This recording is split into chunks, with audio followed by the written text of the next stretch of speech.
Off we go. An island I'd been told was frozen in time. We're gonna pay a visit to Hemingway. But is it really? We're gonna have a jam in here now. Once America's tropical playground, Cuba has been a mystery to most Americans for more than half a century.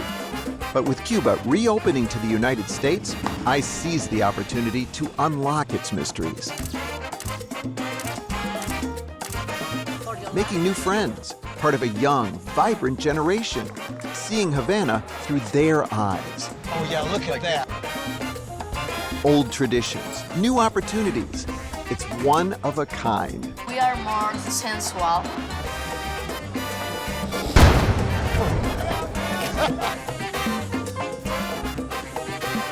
Journey with me deep into the heart of this amazing city. When we're done, you'll see Cuba in a whole new way.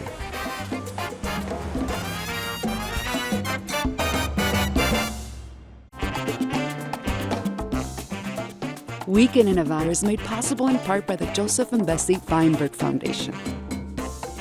And by viewers like you. Thank you.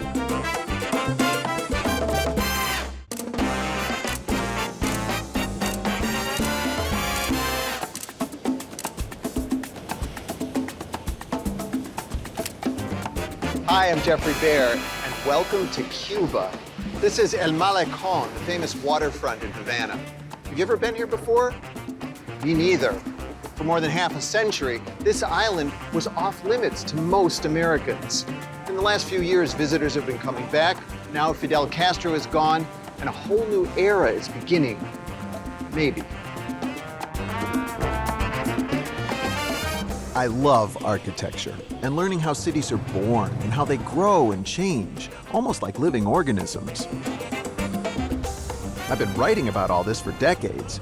So, as America and Cuba start to reconnect, it's a once-in-a-lifetime chance to witness the evolution of an old city that's trying to find its place in the modern world. We all know the cliches about Cuba. The 1950s cars, frozen in time, 90 miles from Florida, but worlds away. But what's the real Cuba like? That's what I'm here to find out. Geoffrey. Daniel. How are you, man? Good. Daniel de la Regata is an architect. He's one of many committed to restoring the old city of Havana, and he's offered to be my guide while I'm here.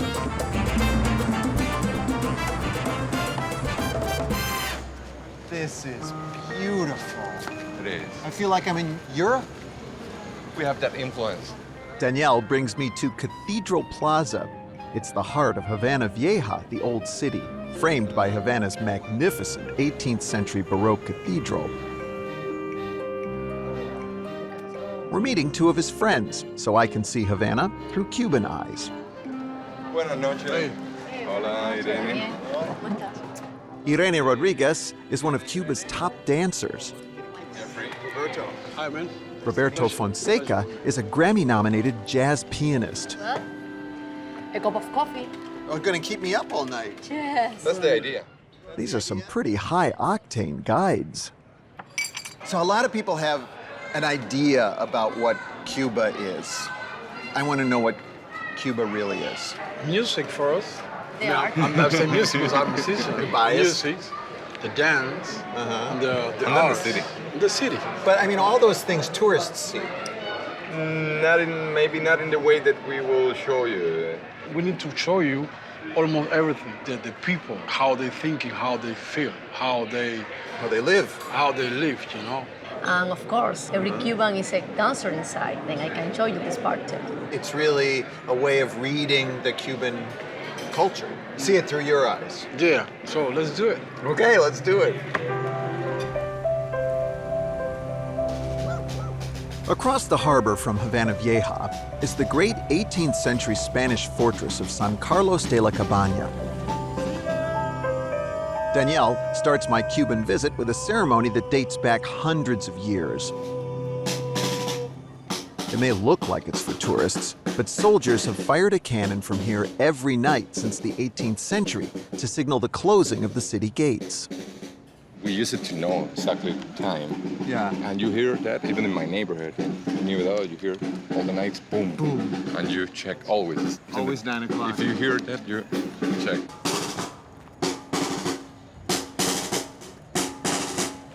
Cuban soldiers in 18th century uniforms continue the tradition. And ordinary Cubans usually make up more than half the audience. Señoras y señores, por orden del ilustrísimo gobernador.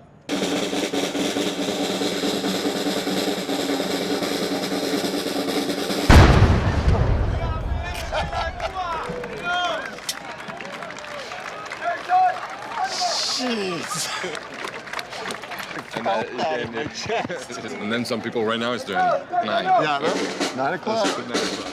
These cannons once guarded access to one of the finest natural harbors in the Americas, protected by the most extensive fortifications in the New World. The next morning, Daniel takes me to the beginning of Havana's story. You will have here very nice view. He's brought me to the city's first fort, built in 1558. It offered a great view of invaders entering the harbor, but it was in the wrong place to keep them out. So newer fortresses were added at the harbor entrance. As the city grew rich as Spain's primary trading port in the Americas, it was a tempting target for pirates and Spain's enemies. The British captured Havana in the 1700s, but Spain got it back a few years later in exchange for Florida. But right now, I want to show you this square. This was the first public space in town. Well, the first mass was here in 1519, November 16, and the city grew out around this square. So this was the main square in those days. Plaza de Armas. What does that mean? Army Square. This place here is important for us because the first mass was here. So there was a church here? No, it was empty, this place. There was we didn't nothing have here. any building here. It was in 1519, November 16. They point the place with the tree, that this kind of tree that we have here. The name is Ceiba. And we have a nice tradition here. Every November 15th, that is the day before the celebration, a lot of people, they come to this place, they make a long line, and they come here, they walk 3 times around the tree, touching the tree. This tree has been so much a part of Cuban history that each time the old one dies, it's replaced by a new ceiba tree. Yeah, there is something kind of magical about feeling that under your palm as you're going Well, around. it's a very important tree for the Afro-Cuban religion, too. When the slave arrived from Africa, they were trying to find a tree like the baobab in Africa. We respect a lot that tree, even if you don't believe in Santeria. Nobody cuts down a ceiba tree. Slavery and Cuban history have been interwoven since the 16th century. Cuba's indigenous population was virtually wiped out from war and disease in the years following the Spanish conquest of the New World. So as Cuba grew and prospered, slave labor was brought in from Africa. Roberto brings me into the countryside to see and hear this African legacy. So where are we? We are in Santa Fe. This is Santa Fe? This is Santa Fe.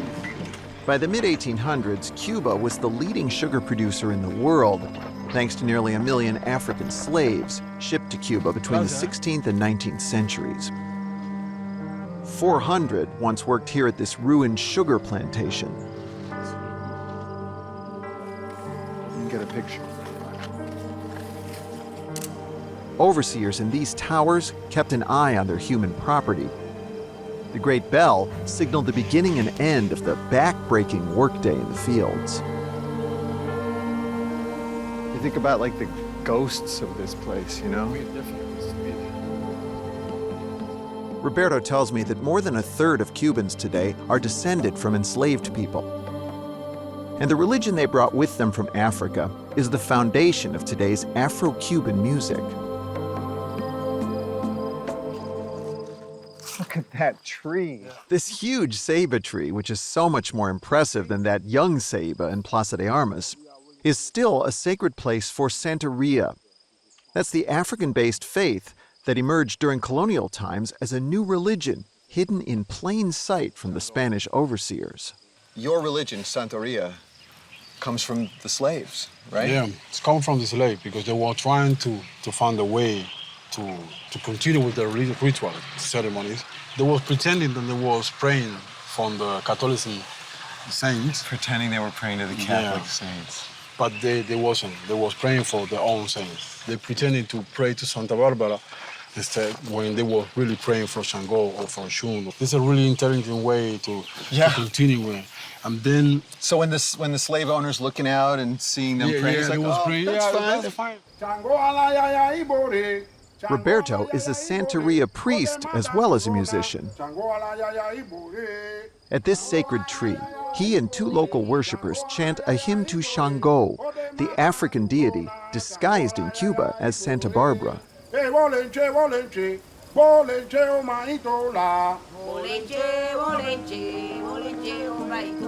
There's not much left of this 19th century plantation today. Wooden slave quarters rotted away years ago, and nature has reclaimed the stone buildings that remain. Trees have just grown right in here. But the faith and the musical culture transported from Africa to Cuba has flourished in this new world. To fully experience this, Roberto suggested I visit a present-day Santeria ritual, which brings me to this private house in a Havana neighborhood far off the tourist track. This is a tambor, a ceremony honoring Oshun, goddess of love and childbirth.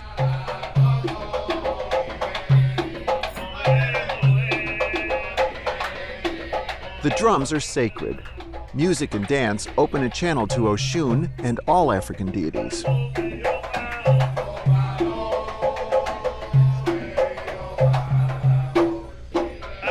Before I know it, I'm drawn into the ceremony to make a ritual purification.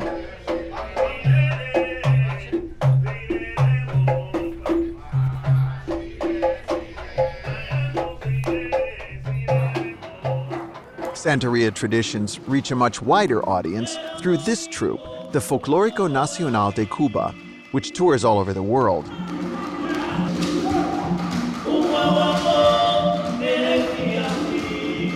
These artists celebrate Afro-Cuban music and dance and also teach these traditions as a way to instill a deeper pride in being Cuban. The communist government heavily supports Cuban arts, and these dancers are all state employees.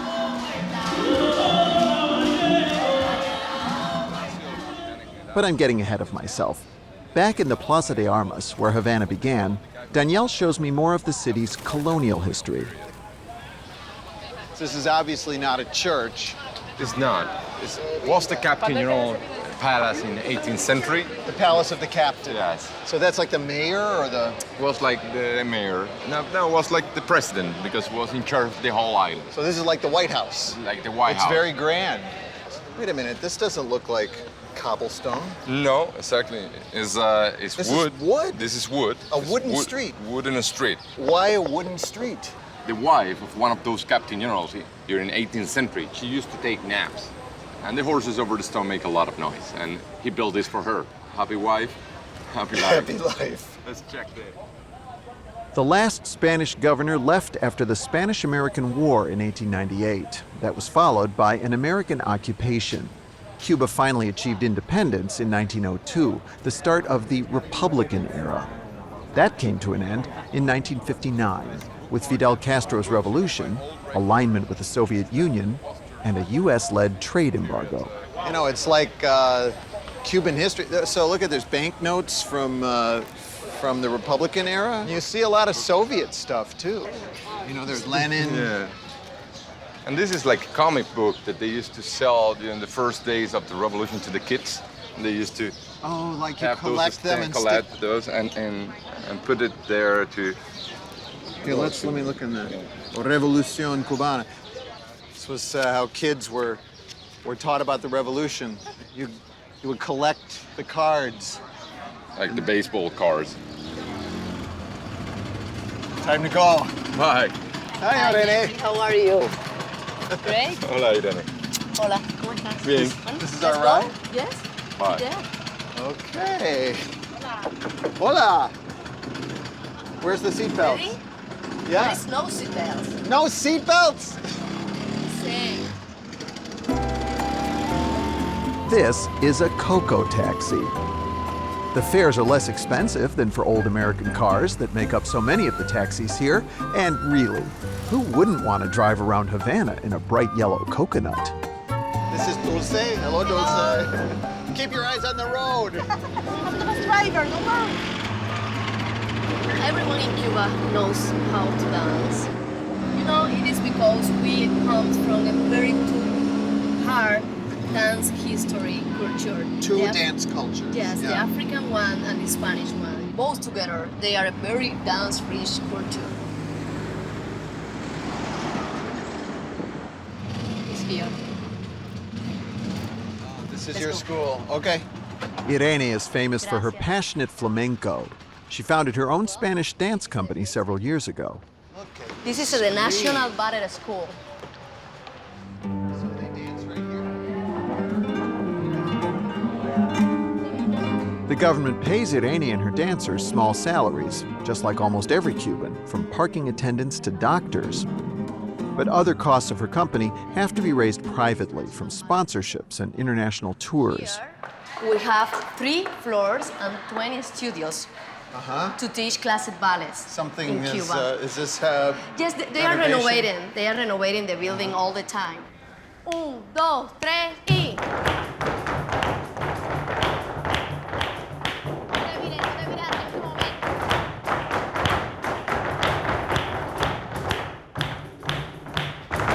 Muy bien. Más polemón. Más polemón. Ahí.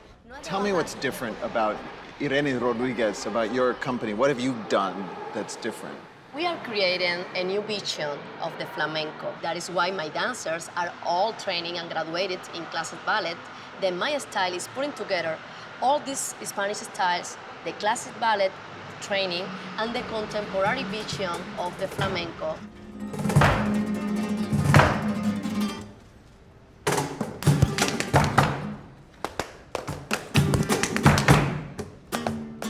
The connection with the musicians and with the dancers is so complex.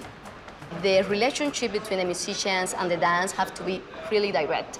We, the dancers, are the orchestra directors.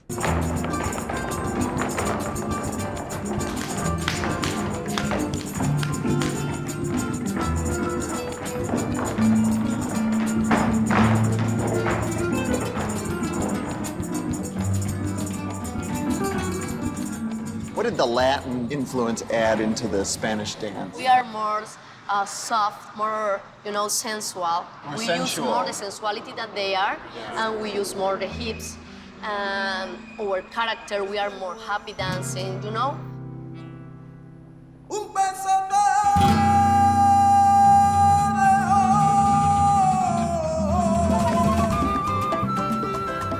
Sunset on the Malecon, and it seems like all of Havana has come out to play. Is it always like this every night on the Malecon? Every night, first people come here to talk, It's like a Havana living room. It's like the living room of Havana. Yes. Look at all the people out there. Every lover in Havana have come to the Malecon. And the families, too. Irene and I are meeting Danielle and Roberto for dinner. It looks like someone's house. Yes, the Paladar is that. It was someone's house.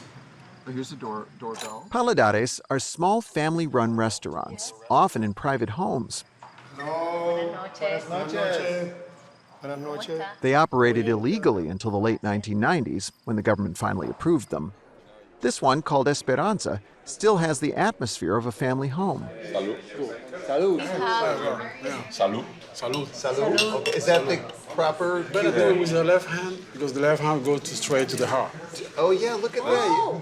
See? Left hand goes straight to the heart. Peace and love. Huh? I'm learning that making time for good food, good friends, and good conversation is a key ingredient of Cuba's national character.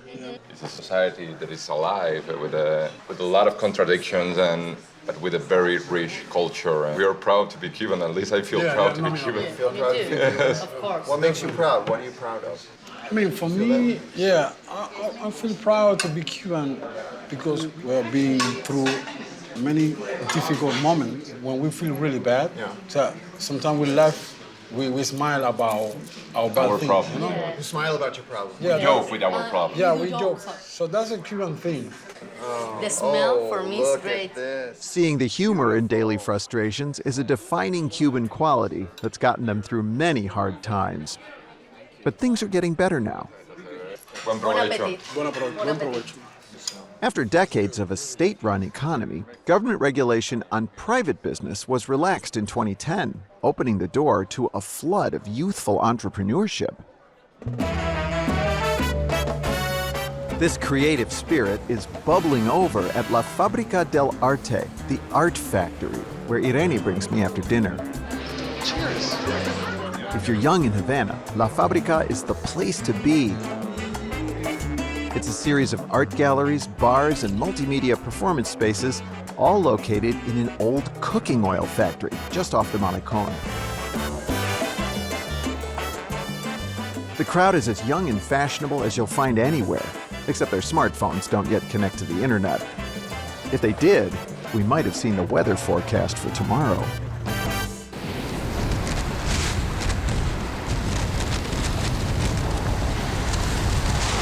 The next morning, a tropical storm batters the city with torrential rains, and heavy seas break over the Malecon seawall. Severe flooding in central Havana is increasingly common, and that adds to the deterioration of the old buildings. Whenever there's a heavy rain, buildings can collapse.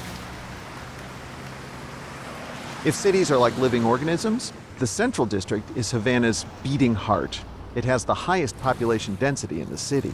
I mean, it's just amazing as you go along here, all these different styles, one after the other. The whole place was built in different periods. Danielle is helping me see it through an architect's eyes. And here you will find a lot of buildings that doesn't have the roof because Collapse. But it's still, there's like a restaurant on the ground floor. And it's a huge opportunity for architects because we need to reconstruct almost the whole city. That for many years they didn't do it because the government was using that money to develop other cities. Havana was a wealthy city and they tried to develop other cities and they started to build more hospitals and college and schools. This is during which period? The revolution period. Revolution. The Prado is the grand boulevard that divides central Havana from the old city. It's where the old city walls once stood. And this is where you'll find some of Havana's grandest and best restored buildings. You can divide our history in three moments, no? The colonial period, since the foundation of the city in 1519, Okay. until the end of 19th century. And, So and from we the keep today, 1500s to the 1800s. yes, and we colonial. keep today like 12% of the city that was built during that time. 12%. Then the Republican period, beginning of 20th century until 1959, And that's when it's an independent country. was an independent country with a lot of help of the U.S. or Help from the help US. Yeah. from the U.S. But during those days, 80% of the city was built. 80%. Huge expansion. Yes, the 1920s was one of those good times for the city. It was the end of the First World War, the price of the sugar was very high. In the US was this prohibition with the alcohol, and the mafia started to come here. They used that money to build a lot. We used to name that time in our history the fat cows or the dance of the millionaires. During these boom times, the Bacardi Company built this Art Deco showpiece as their fame spread all over the world. And prohibition-weary Americans flocked to a country the Bacardi Company promoted as the land of rum. So what's the third period? The third period is the revolution period. Castro.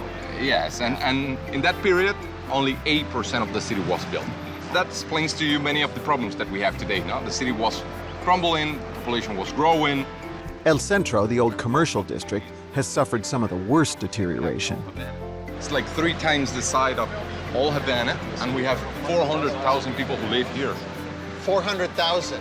Only ones in this neighborhood. Just a block away from the Prado, it's like entering a different city. And they are working right now to change the infrastructure of this area because water is a problem here, like in many other neighborhoods. Yeah, I mean, look at this. It's all torn up here. We used to lose 50% of the water that we used to pump to areas like this one. And Because of leaking pipes, Exactly. you used to lose 50% of the water. Jeez. And then you can see buildings like this one. They divide the space in small units. They divide those units in 2 levels. You can see there. Oh, yeah, look, you can see there's like There. a ceiling, Yeah, like a loft. Like a loft, but we don't use that name for that level. We use barbecues Barbecues. because the heat goes up. Have you ever been in a barbecue? Yes, Is it really hot? it is hot. In Havana, it's not just the old buildings that need constant care. There are thousands of these pre-1960s American cars on the city's streets. Keeping them running for so many decades is just one of the many challenges faced by Cubans since Castro's revolution. Hola. Hola, ¿cómo está usted? ¿Cómo le va? I had this car. My family had this car when I was a kid, 1960. I totally remember this. You see this? It's a rocket ship. You make these parts. Look how clean that is. It's like brand new. Mi papá era mecánico de General Motors antes del año 59 en Cuba. His father was a mechanic for General Motors before the Oh, revolution. for General Motors? Yes. Before the revolution? Desde que yo tengo 8 años, ya arreglo estos carros 8 con mi years papá. old. So you've been doing this since you were 8. Almost everyone who owns a car from 1950s, he is a mechanic because They all have to keep them they running. almost never had a place like this one where they can go and fix the car. But it's approved, right? It's like private business now, or no? Yes, Sí, private sí, business. it's a private Yeah. business. Yes, yes. It's only in recent years that Cuba's communist government has started legalizing thousands of these small businesses all over the island, acknowledging their economic value. For Roberto, it's not the car that matters, in his case, a rusted Fiat. It's where it takes you. He's brought me to a musical shrine in central Havana, Studio Areto, one of the oldest surviving recording studios in the world. Oh, man. That is the smallest car I've ever ridden in. And how about this? Oh, this is magic. There's What's no good? other studio. I'm really excited. You can just feel the history. So many legendary Cuban and American musicians recorded here in the 1940s and 50s. Benny Moré, Nat King Cole, Josephine Baker, to name just a few. And it hasn't changed much since then. So look at this. Oh, my gosh. Look at this old wood. Yeah. Oh, and it gets really quiet. All of a Yeah. sudden, it's quiet. So tell me about Cuban music. In school, we learn how to play Bach, Beethoven, Rachmaninoff, all those really. And then I explain because we have a classical training, Yeah. but a really strong African influence. I want to teach you how to play some All right. maybe Afro things. Cuban Yeah, things, okay. You know?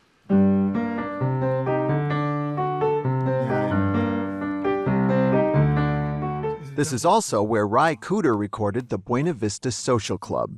That was the album 20 years ago that introduced much of America to Cuban music for the very first time. Roberto himself toured with them and recorded with them in this studio. If you want to play a little bit with the tempo, Yeah, yeah. do it again. 1, 2, 3.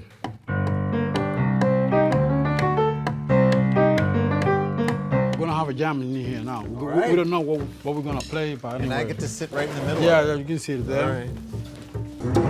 Yeah.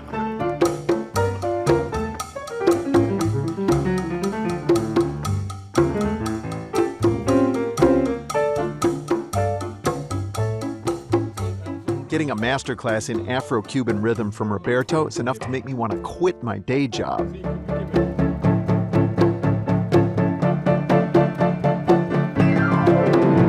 But soon enough, I get a dose of reality. I got it.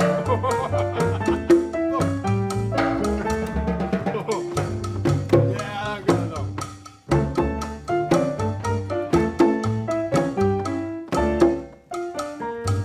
Keep going.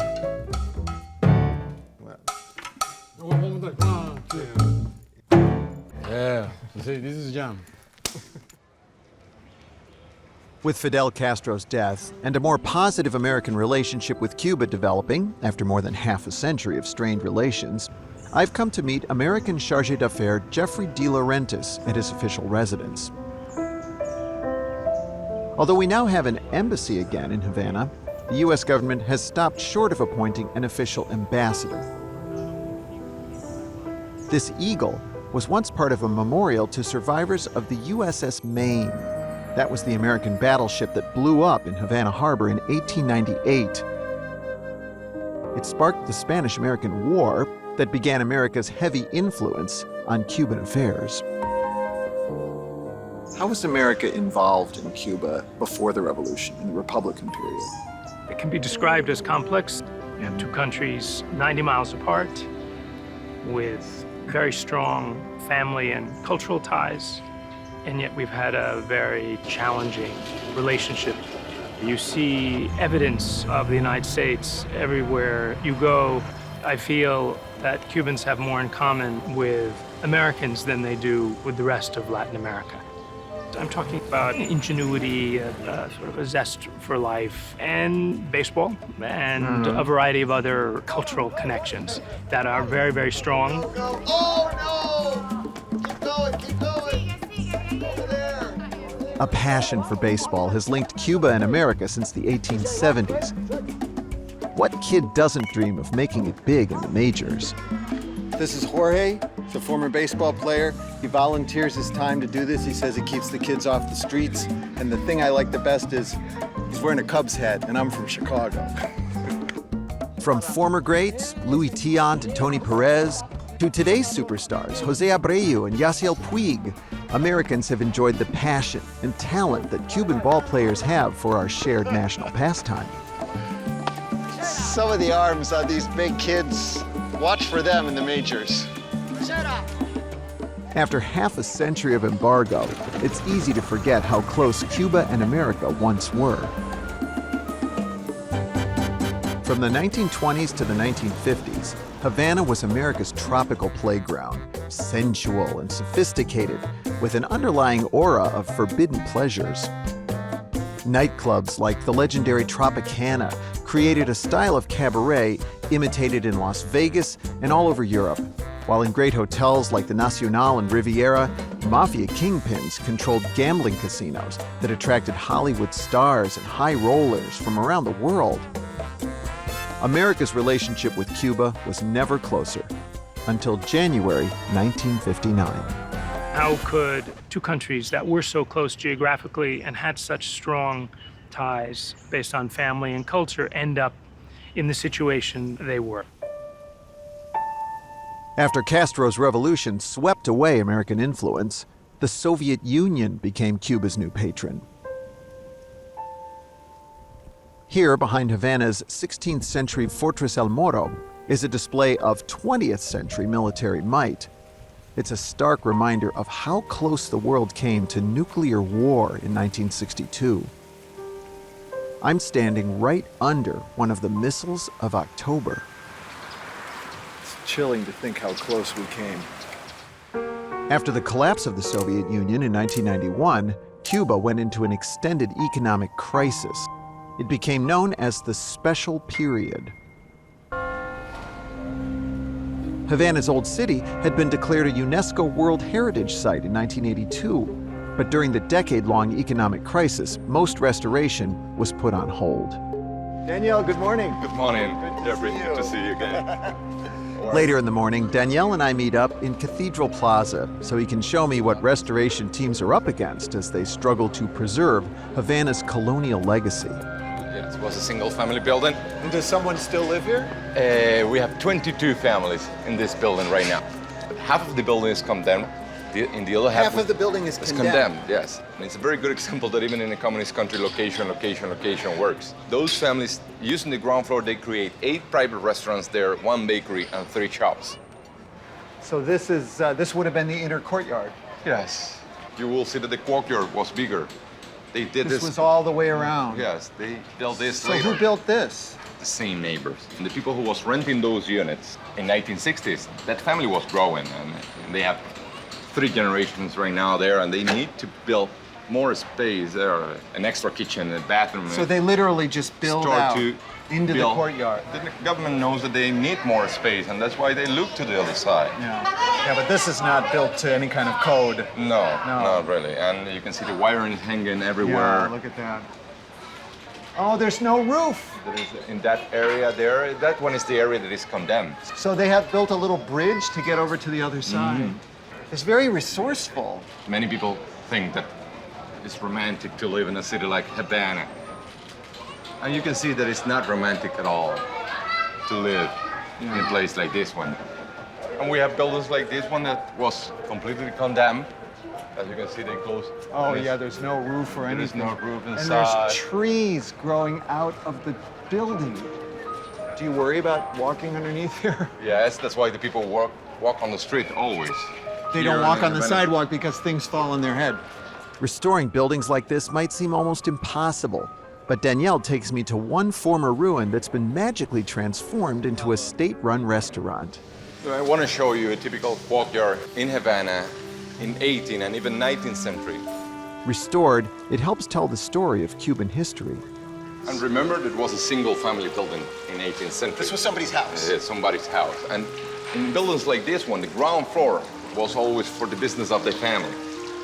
They used to sell tobacco or sugar or fish. And this would the be their ground floor business. was used for that. And then that mezzanine was the place for the slave. That's why you can see those small windows that still have bars to keep. And then the family was on top. This would have been a very wealthy family, right? We have a lot of information from 18th and 19th century because Spain was very organized during those centuries. Spain, they have a place in Sevilla that the name is Archivo de Indias. It's like archives, where they keep folders with information of almost every building that they did in Latin America. Not only drawings, even records, who pays for the building, which material they use, an accident happened or not. And That's like a treasure trove for a restoration architect. And we have that information today. Almost everything in Havana Vieja comes under the City Historian's Office. It's a vast organization with almost 10,000 workers. In addition to restoration, it runs schools, hotels, hospitals, stores, and restaurants, and it puts the money it makes back into improving the buildings and the lives of the people. Tourist dollars, public-private partnerships, and foreign investment are fueling the rebuilding of Havana Vieja, but it's an uphill battle. After decades of work, 2/3 of the old city remains unrestored. We have this beautiful square, and I'm very proud of the work that we did. But what has been accomplished so far is truly worth celebrating, like Plaza Vieja, the old plaza. It's always more expensive to restore than to turn down and build a new one. But it was a decision that we took to save this area for future generations. What do we lose when we tear this down? History and who we are. Restoring Havana Vieja is likely the work of many lifetimes. Hola, ¿cómo andas? Nice to meet Hola. you. Geoffrey. Welcome to Workshop School. Thank you. So the City Historian's Office runs several craft schools where young apprentices learn their restoration skills from scratch. Like a cornice. Between the roof and the roof. You can see that we reuse everything here. This is original from 1928. So this is from up here? From here, from this corner. You have to restore all of old Havana. People don't know how to do this anymore, right? You have to No. train a whole new generation. That was one of our priorities here, to create a school like this one to train our people to work here. We don't have money to import labor. Yeah. Is it a lost art? When they created a school, just one man was the one who knew how to create all those things. Bueno, aquí tenemos las piezas ya preparadas para recibir la terminación superficial del Capitolio. So this is the tops of columns. Will this last as long as the original They stone? expect that it's gonna last longer. Longer. We Longer hope so. than the original. And just a stone's throw away is one of Havana's most important restoration projects. El Capitolio was designed to look just like the U.S. Capitol by a Cuban architect trained in the United States. After many letters of permission and several layers of bureaucracy, we've been allowed in. The Capitolio has been closed off to visitors since restoration began in 2013. The building had been slowly decaying since Congress was abolished following the revolution. Now, this magnificent structure is again becoming the home of Cuba's National Assembly.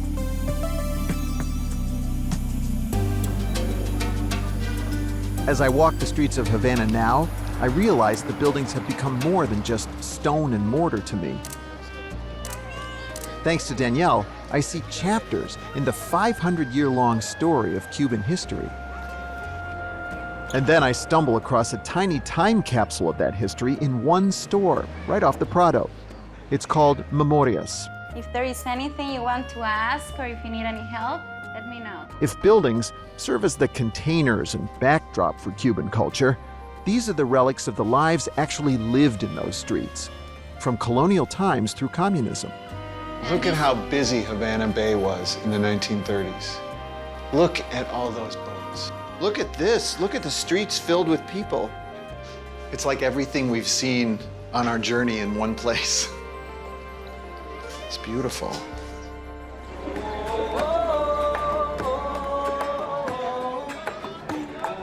This inspires me to hit the streets of today's Havana with Irene. Music is so much a part of Havana's street life, I feel like I'm dancing through this whole trip, just like everyone around me.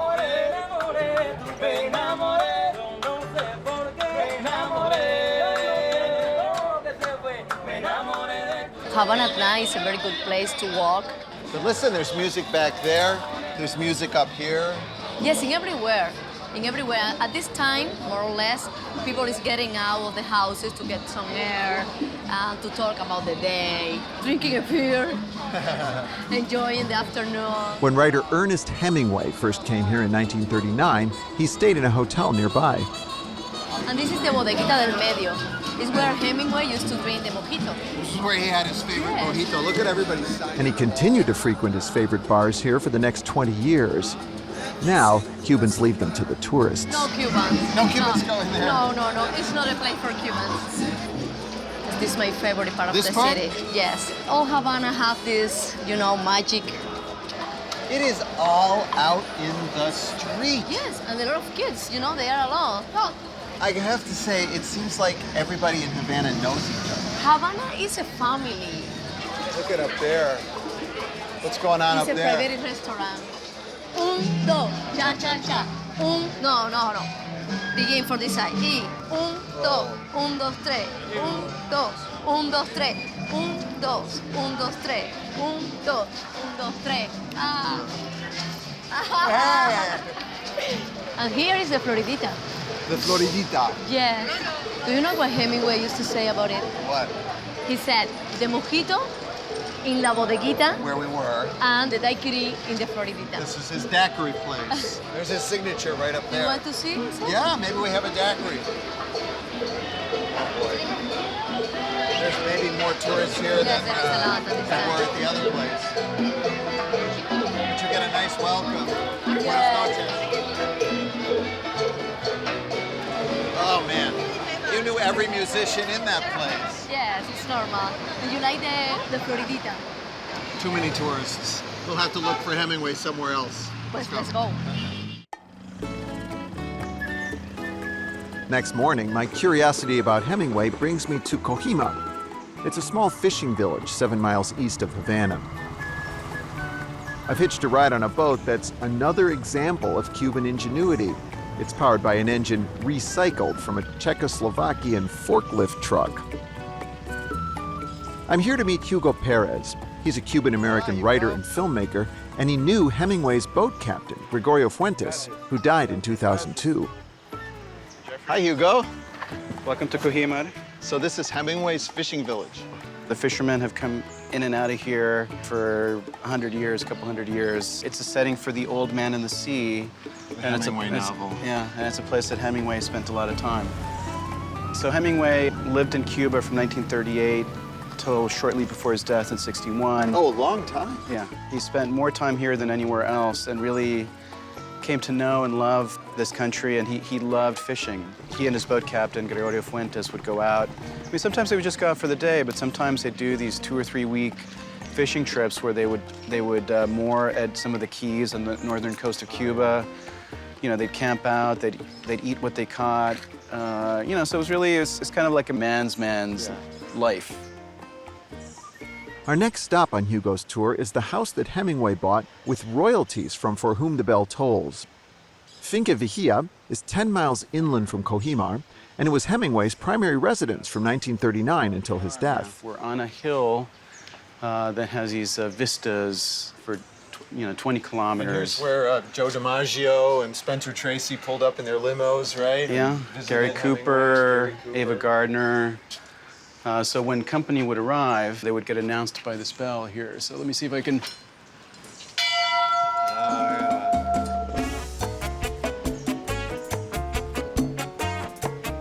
This is Hemingway's living room. Looks like he just went out for lunch. It does. They've tried to keep the house as much as possible the way that it was when Hemingway was last here in 1960-61. You see this little bar over here? Here? Yeah, that was designed by Ernest himself. He took particular care with the little bar. Books everywhere. Books everywhere. Everywhere. Thousands of books. Everything in this house he killed. He had his hunting trophies, and these are his cat's hunting trophies. These are his cat's hunting trophies. What's that writing on the wall? Well, you see the scale in the corner, right? Uh-huh. So Hemingway would weigh himself every morning. That's his handwriting. That's his handwriting, and he would write the date and the weight.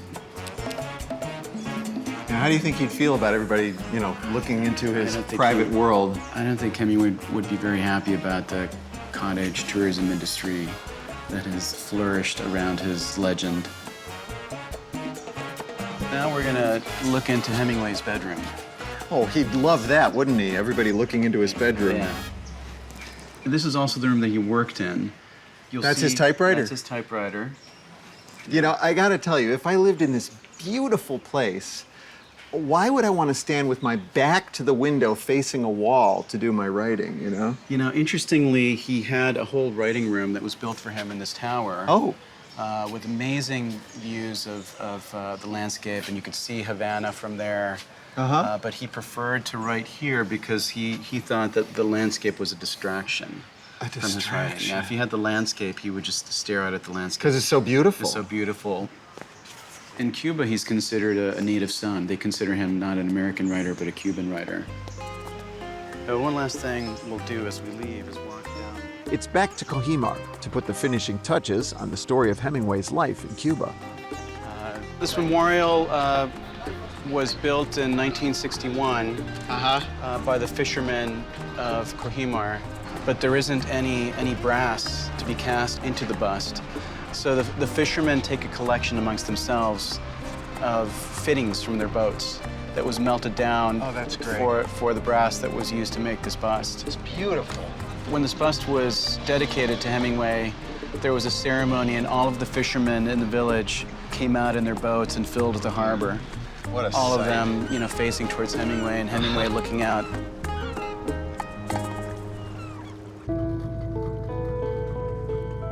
I've noticed how empty the seas are around Cuba, so different from Hemingway's time. But this too is starting to change. In Havana Harbor, great cruise ships are again full of Americans, as Cuba and the U.S. work on repairing their long estrangement. And the people of Havana welcome the reconciliation. While much of what tourists see in this new Cuba will surprise them, one attraction is as frozen in time as those 1950s American cars. Oh, look at this. You get a flower. And I get a cigar. Yes. Gracias. The Tropicana is an open-air nightclub founded in 1939. It was a high point for Americans visiting Havana before the Revolution. And it's changed very little in the last 78 years.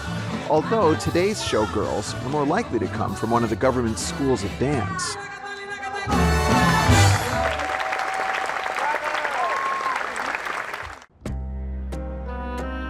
Sadly, my stay in Havana is coming to an end. But on the last day, there's time for one final meeting with my 3 new friends at the Hotel Nacional. Built with mafia money in the 1930s, this hotel has hosted gangsters, celebrities, showgirls, and heads of state over the decades. Yep. Last night. We'll fly tomorrow. Gracias. Now, it's hosting us on the back terrace overlooking Havana Bay. Left hand. Left hand. Left hand. Left hand. I learned that from you. Salud. For a great friendship. You know, I do feel like I have friends now in Cuba. That's good. We're gonna make you a simple question. What do you think about Cuba, about Havana? Havana. Havana more, because That's a lot of pressure. Cuba is not only Havana. And remember, you know, you took me to beautifully restored Cathedral Plaza, right around the corner, you know, a building that's condemned. In one half, 22 families living in the other half, and they don't want to leave. They don't want to move. You know, and I sort of felt like I started to understand Havana with my head. We danced in the streets, so I kind of started to understand in my body. Sat with you, trying to get the rhythm, and I feel like I got it in my heart. Good. Good. I think that's when I mean, something really happened. So to you me. have everything, mind, body, and heart. That's perfect. It's perfect. That's the combination that you need to see a real Cuba, a real Havana. Well, it's only a little bit of a long weekend, like four days. It's hard to understand a place in such a short time. There's a huge number of Cubans that they don't live like us. They don't have that chance. They want more food in those groceries and more options than the ones that they have today. It's the people who live in this city, it's the people who love this place and fight for this place and work every day and try to make this place better. I think we must do it slowly. If we want to change something, it's something that depends on us. You know, But change is already here, and people like Danielle, Irene, and Roberto are a big part of it. On my last evening in Havana, I'm taking yet another form of Cuban public transportation, this time to La Guarida, one of the first and most famous paladares in the city. It opened 20 years ago in this crumbling mansion in central Havana. Its owner has been slowly renovating the entire building to serve his new international clientele and Cuba's emerging middle class. Roberto has invited me to La Guarida's rooftop piano bar, where he often plays with his band when he's back in Cuba.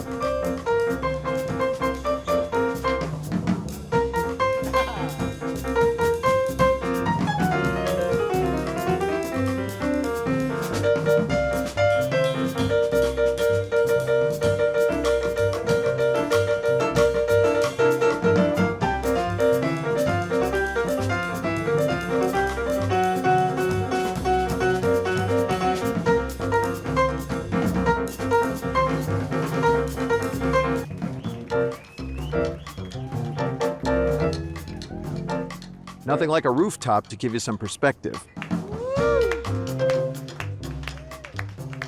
Looking out across central Havana, I'm struck by the paradox.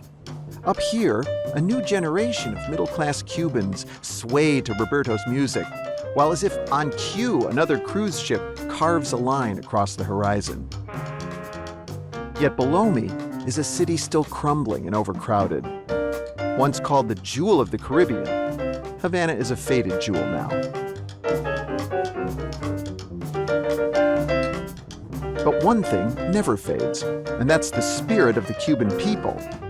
My new friends have shown me the warmth and humor, resourcefulness and resilience that have gotten them and the city they love through so many changes in the past.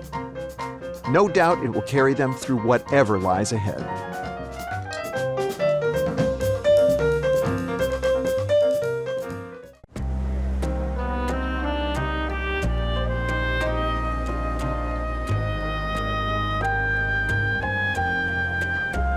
Weekend in Havana is available on DVD. To order, visit shoppbs.org or call 1-800-PLAY-PBS. This program is also available for download on iTunes.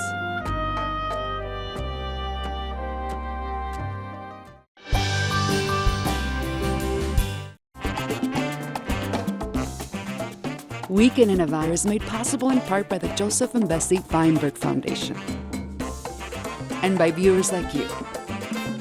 Thank you.